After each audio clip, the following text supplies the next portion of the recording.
బుధవారం నాడు లోక్సభ వివాదాస్పదమైన వక్ఫ్ బిల్లును ఆమోదించింది. అనుకూలంగా 288 ఓట్లు వస్తే వ్యతిరేకంగా 232 ఓట్లు వచ్చాయి. బీజేపీకి పూర్తి మెజారిటీ లేదు కాబట్టి మిత్రపక్షాలు బలపరిస్తే ఓటేస్తే తప్ప ఆమోదించని పరిస్థితి. బిల్లు ఓటమి పొందితే ప్రభుత్వం యొక్క విశ్వసనీయతకు, ప్రతిష్టకు, మనుగడకు కూడా భంగం కలిగేటటువంటి పరిస్థితి. పైగా బీజేపీ సైద్ధాంతికంగా, రాజకీయంగా ఈ మత సంబంధమైన సమస్యను తీసుకొని రావటం కోసం వక్ఫ్ బిల్లు మీద ఇంత పట్టుపట్టిందని కూడా అందరికీ తెలుసు. అందుకనే గత ఎన్నికల తర్వాత 2019 ఎన్నికల తర్వాత కశ్మీర్ 370వ అధికరణాన్ని తీసుకున్నట్టే ఇప్పుడు కాశీ మధుర ఆలయాలు వక్ఫ్ బిల్లు ఆమోదము, అంతకుముందే చేసిన పౌరసత్వ సవరణ చట్టము, ఇవన్నిటికీ కూడా కమ్యూనల్ యాంగిల్, ఒక మతపరమైన కోణం ఉంది. వక్ఫ్ బిల్లుని ఎందుకు వ్యతిరేకిస్తున్నామని ప్రతిపక్షాలు చాలా వివరంగా చెప్పాయి. ముఖ్యంగా ముస్లిమేతరులకు దాంట్లో ప్రాతినిధ్యం కల్పించటం కానీ, అలాగే దానికి సంబంధించిన వివిధ నిబంధనలు, వీటన్నిటిలో ప్రభుత్వ జోక్యం, కలెక్టర్లే నిర్ణయిస్తారు ఏది వక్ఫ్ ఏది కాదు అని చెప్పడం కానీ, ఇలాంటి కొన్ని అంశాలకు వాళ్ళు చాలా స్పష్టమైన అభ్యంతరాలు చెప్తున్నారు. ఇతర మతాల ఆస్తులకు లేనిది దీనికి ఎందుకు అన్నది కూడా ఒకటి. మూడవది, విశ్వాసం అందరినీ చర్చించాల్సిన అవసరం ఉంది అని. అలాగే ముస్లిం పర్సనల్ లా బోర్డు వ్యతిరేకిస్తూ ఉంది. ఇవన్నీ జరుగుతున్నా కానీ రాజ్యాంగం మైనార్టీలకు ఇస్తున్న ప్రత్యేకమైన హక్కులను కూడా దృష్టిలో పెట్టుకోకుండా దీన్ని తీసుకొచ్చారు. ఆగమేఘాల మీద తెచ్చి ఆమోదింప చేసుకున్నారు.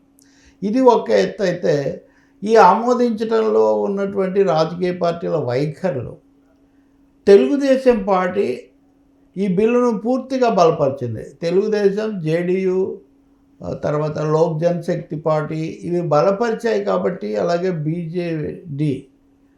బిజు జనతా దళ్ తటస్థంగా ఉంది కాబట్టి ఇది ఆమోదం పొందడం సాధ్యమైంది.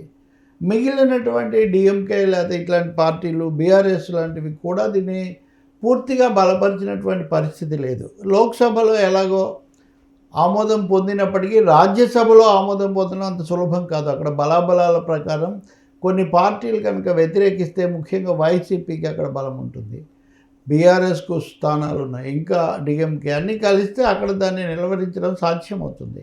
రాజ్యసభలో ఆమోదం పొందకపోతే ఇది అమల్లోకి రావడం అనేది కష్టమవుతుంది. ఇంత లోపల సుప్రీంకోర్టులో కూడా సవాల్ చేయొచ్చు.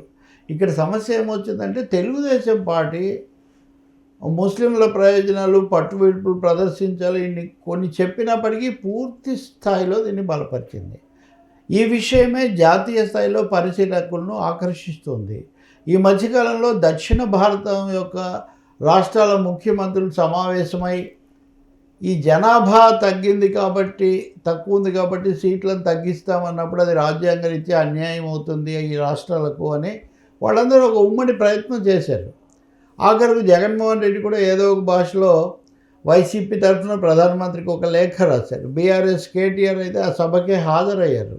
అంటే మిగిలిన పార్టీలన్నీ ఒక వైఖరి తీసుకుంటే, దక్షిణ భారతానికి సంబంధించిన ఈ అంశం మీద తెలుగుదేశం మటుకు మేము అమిత్ షా హోంమంత్రి ప్రకటన నమ్ముతున్నాము, సీట్లు తగ్గబోవని మేము విశ్వసిస్తున్నామన్న పద్ధతిలో వాళ్ళు మాట్లాడారు, పూర్తిగా బలపరిచారు. ఇప్పుడు సమస్య, తెలుగుదేశం పార్టీ 2018 నుంచి అనుభవం తీసుకొని బీజేపీని కాస్త కూడా వ్యతిరేకించకూడదని భావిస్తుంది.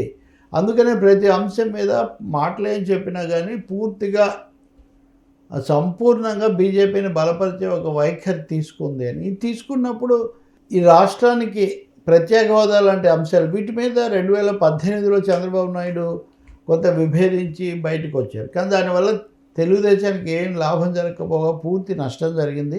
అందుకని ఏది ఏమైనా మనం బీజేపీతో ఉండాలి, జాతీయ స్థాయిలో కూడా పూర్తిగా బలపరచాలని టీడీపీ నిర్ణయానికి వచ్చిందని అన్నది రాజకీయ వర్గాల అభిప్రాయం. జనసేన అంతకుముందే అభిప్రాయం తీసుకుంది. దాంతో ఇప్పుడు ఆంధ్రప్రదేశ్లో పరోక్షంగా బీజేపీ అధికారంలో లేకపోయినా ఇటు వైసీపీ అటు టీడీపీ కూడా లోబడి ఉంటాయని గతంలో ఒక మాట మనకు వినిపిస్తుంది. కానీ ఇప్పుడు అధికారికంగా తెలుగుదేశం 2-3 అంశాల మీద లోక్సభలో పూర్తిగా మద్దతు ఇచ్చిన తర్వాత, అంటే ఇది ఎంతవరకు వచ్చిందంటే, బీజేపీ తమను బలపరుస్తున్నారు, వీళ్ళు బయట నుంచి బలపరిచే వాటిలో పెద్ద పార్టీ తెలుగుదేశమే లోక్సభలో. దానికి ఆ విధమైనటువంటి ప్రత్యేకమైన విలువ ఇచ్చి అలా చూడటం అన్నది కూడా జరుగుతుందా లేదా అన్న ప్రశ్న కూడా ఉంది. ఎందుకంటే మొన్న ఎమ్మెల్సీ ఎన్నికలు ఇవి వచ్చినప్పుడు చంద్రబాబుకు అంత సుముఖం కాని సోము వీర్రాజుని ఎమ్మెల్సీగా చేశారు. అది కూడా చివరి నిమిషంలో మాకు రావాలని పట్టుపట్టి. అలాగే జగన్మోహన్ రెడ్డితో వైసీపీతో సంబంధాలు తెంచుకోవాలి, దూరం పెట్టాలి, లేదా ఆయన మీద కేసులు పెట్టాలి, ఆయన మీద గతంలో ఉన్న కేసుల మీద దర్యాప్తు మళ్ళీ ప్రారంభించాలి, ఇలాంటి కోరికలకు కూడా బీజేపీ ఒప్పుకోవడం లేదు.